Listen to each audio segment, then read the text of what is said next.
जय हिंद दोस्तों, स्वागत है एग्जाम कोचिंग सेंटर में। फाइनली आज आप लोग का इंतजार समाप्त होता है और बिहार दरोगा का वैकेंसी आ चुका है। बहुत लंबे समय से इसका इंतजार चल रहा था, आज आएगा कल आएगा, लेकिन अंतिम रूप से आज बिहार दरोगा का वैकेंसी आ चुका है। जॉब की बात करें तो बिहार में अनेकों प्रकार की जॉब होता है, लेकिन बिहार में दरोगा की बात करें तो इसका एक अलग ही रुतबा और भौकाल बना हुआ है। तो चलिए पूरा नोटिफिकेशन को देखते हैं क्या क्या है नोटिफिकेशन में। तो टोटल आपका 1799 पोस्ट पर आपका वैकेंसी निकाला गया है। कितना है आपका? 1799। इसकी आवेदन की शुरुआत की बात करें, फॉर्म कब से इसका फिलअप होना शुरू होगा, तो इसकी आवेदन का तिथि रखा गया है 26/9/2025। 26/9/2025 से शुरू होगा और इसका अंतिम तिथि रखा गया आपका 26/10/2025। मतलब 26/9/2025 से आवेदन शुरू होगा और अंतिम तिथि है आपका 26/10/2025। टोटल पोस्ट 1799 है। चलिए आगे देखते हैं क्या क्या दिया हुआ है इसमें आपका।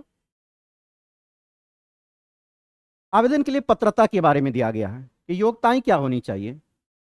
तो आपका किसी भी विश्वविद्यालय से पास आप स्नातक होना चाहिए इस फॉर्म को भरने के लिए। तो अभ्यर्थी शैक्षणिक योग्यता दिया हुआ है आपका कि किसी भी मान्यता प्राप्त विश्वविद्यालय से स्नातक परीक्षा राज्य सरकार द्वारा मान्यता प्राप्त उसके समकक्ष परीक्षा में उत्तीर्ण होना अनिवार्य है।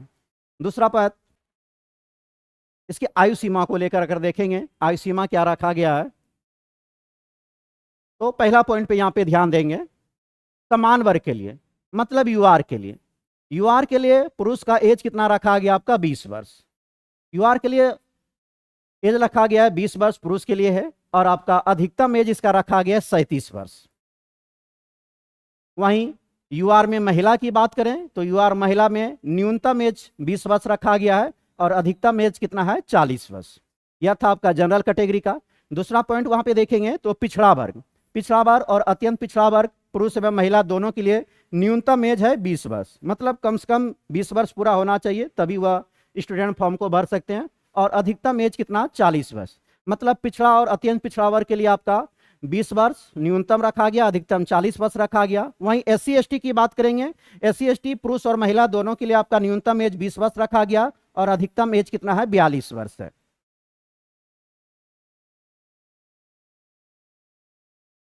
उसके बाद इसका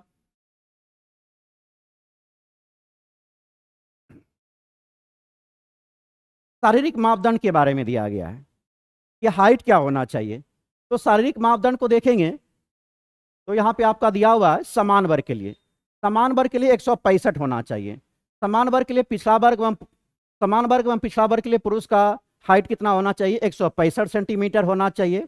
वहीं ओबीसी अत्यंत पिछड़ा वर्ग अनुसूचित जाति अनुसूचित जनजाति के पुरुष के लिए आपका कितना होना चाहिए?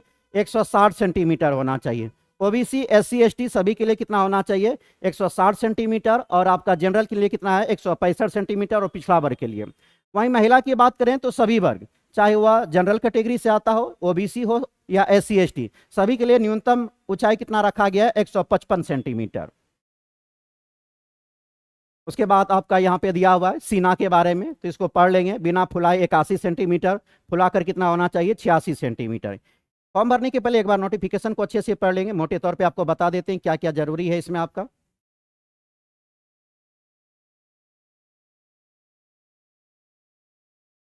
ट्रांसजेंडर भी इस फॉर्म को फिलअप कर सकते हैं।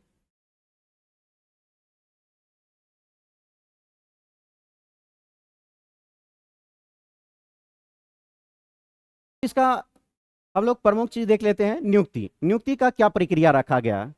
तो इसमें पहला आपका होगा प्रारंभिक परीक्षा। प्रारंभिक परीक्षा प्रथम चरण में आपका प्रारंभिक परीक्षा लिया जाएगा जो 200 अंकों का होगा। और इसमें टोटल क्वेश्चन कितना पूछा जाएगा आपसे? 100 क्वेश्चन पूछा जाएगा। प्रत्येक क्वेश्चन 2-2 नंबर का होगा, मतलब 100 क्वेश्चन 2-2 नंबर का होगा, मतलब 200 अंकों का यह आपका प्रश्न पत्र रहेगा, जिसमें आपका 30% से कम अंक प्राप्त करने वाले अभ्यर्थी मुख्य परीक्षा के लिए असफल घोषित होंगे।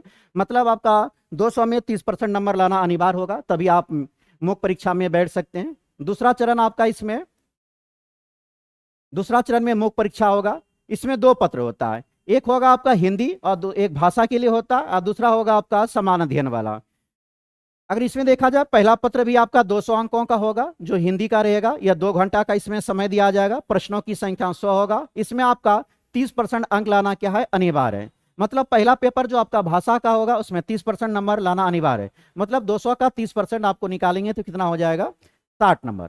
मतलब 60 नंबर लाएंगे तो आप भाषा के पेपर में पास हो जाएंगे। लेकिन यहाँ पे लिख दिया गया है कि समान हिंदी पत्र का प्राप्त मेधा निर्धारण नहीं जोड़ा जाएगा, मतलब आपका यह मेरिट लिस्ट में आपको नहीं जोड़ा जाएगा। वहीं द्वितीय पत्र आपका जो होगा यह 200 अंकों का होगा, 200 अंकों का 100 क्वेश्चन रहेगा, प्रत्येक 2-2 नंबर का रहेगा और कितना टाइम रहेगा, 2 घंटा। प्रीलिम्स में भी आपको 2 घंटा टाइम मिलेगा, मेंस में भी पर पेपर के लिए आपको 2-2 घंटा टाइम दिया जाएगा। अब पर क्वेश्चन 2 नंबर का होगा। यहाँ पे जो समान अध्ययन का पेपर देखे, मेरिट आपका इस समान अध्ययन के पेपर पे ही बनेगा कि जो 200 नंबर का होगा इसमें आपका लगभग 80 क्वेश्चन तो आपका 75 से 80 क्वेश्चन जीके जीएस रहता है और 20 क्वेश्चन आपका मैथ रीजनिंग होता है। तो 2 फेज देखे, तीसरा फेज में आपका होगा शारीरिक दक्षता। 2 फेज देखे, तीसरा फेज में आपकी शारीरिक दक्षता। शारीरिक दक्षता में देखेंगे पुरुष के लिए क्या रखा गया कैटेगरी है, तो 1600 मीटर 1600 मीटर कितना समय में दौड़ना होगा इसको, 6 मिनट 30 सेकेंड में। मतलब पुरुष के लिए रखा गया है 1600 मीटर 6 मिनट 30 सेकेंड में इसको पूरा करना है। वहीं महिला की बात किया जाए तो महिला के लिए 1000 मीटर है, महिला को 1000 मीटर दौड़ना है 6 मिनट में। तो पुरुष के लिए था 1600 मीटर आपको 6.5 मिनट में और महिला के लिए 1000 मीटर है 6 मिनट में। ऊंची कूद के बारे में दिया हुआ है, सभी कोटि के पुरुष के लिए आपका 4 फीट हाई जंप रखा गया है और 3 फीट रखा गया महिलाओं के लिए। मतलब पुरुष के लिए 4 फीट है और महिलाओं के लिए कितना है ऊंची कूद आपका 3 फीट। लंबी कूद की बात करें तो लंबी कूद यहाँ पे दिया हुआ है, पुरुष के लिए लंबी कूद आपका 12 फीट दिया है न्यूनतम और महिला के लिए कितना दिया आपका 9 फीट। पुरुष के लिए 12 फीट है, महिला के लिए 9 फीट है। उसके बाद गोला फेंक का दिया गया है, गोला फेंक सभी कोटि के पुरुष के लिए, मतलब पुरुष सभी वर्ग के लिए कितना है 16 पाउंड का 16 फीट फेंकना होगा। वहीं महिला के लिए कितना रखा गया, तो 12 पाउंड का है 10 फीट न्यूनतम फेंकना होगा। पुरुष को 16 पाउंड 16 फीट तक फेंकना होगा, महिला को 12 पाउंड 10 फीट तक फेंकना होगा। यह है शारीरिक दक्षता के बारे में दिया हुआ। उसके बाद अंतिम रूप से उसका मेरिट लिस्ट आएगा। तो हम लोग इसमें चयन प्रक्रिया क्या क्या देखे, इसमें मुख्यतः पहला क्या था, पहला प्रारंभिक परीक्षा होगा, उसके बाद मेंस होगा। प्रारंभिक परीक्षा कितना का होगा, 100 नंबर का, 100 क्वेश्चन रहेगा जिसमें आपका प्रत्येक क्वेश्चन 2-2 नंबर का होगा, मतलब टोटल 200 अंकों का एग्जाम होगा, यह प्रारंभिक परीक्षा। उसके बाद आपका मेंस लिया जाएगा, मेंस में आपका 2 पेपर होगा, एक भाषा का पेपर होगा, भाषा का पेपर भी 100 क्वेश्चन रहेगा, इसमें 2-2 अंकों का रहेगा, मतलब यह भी 200 अंकों का रहेगा। उसके बाद जो आपका जीके जीएस का रहेगा समान अध्ययन का, वह भी आपका 100 क्वेश्चन रहेगा 2-2 नंबर का और यह आपका 200 अंकों का होगा। और टाइम देखा जाए तो सभी में आपको 2-2 घंटा टाइम दिया जाएगा। प्रीलिम्स में भी 2 घंटा है, मेंस में भी दोनों भाषा के लिए 2-2 घंटा दिया गया। उसके बाद आपका शारीरिक दक्षता होगा, उसके बाद अंतिम रूप से मेरिट लिस्ट आ जाएगा। तो यह था आपका पूरा नोटिफिकेशन में जो जो दिया हुआ था, अंतिम रूप से आपको बता दिए। तो अब हम लोग मिलते हैं कि दरोगा की वैकेंसी तो आ चुका है, लेकिन अब हम लोग तैयारी किस माध्यम से किस तरह से करेंगे, इसको रणनीति के बारे में चर्चा करेंगे अगले वीडियो में। तो बहुत ही जल्द मिलते हैं अगले क्लास में, तब तक के लिए जय हिंद।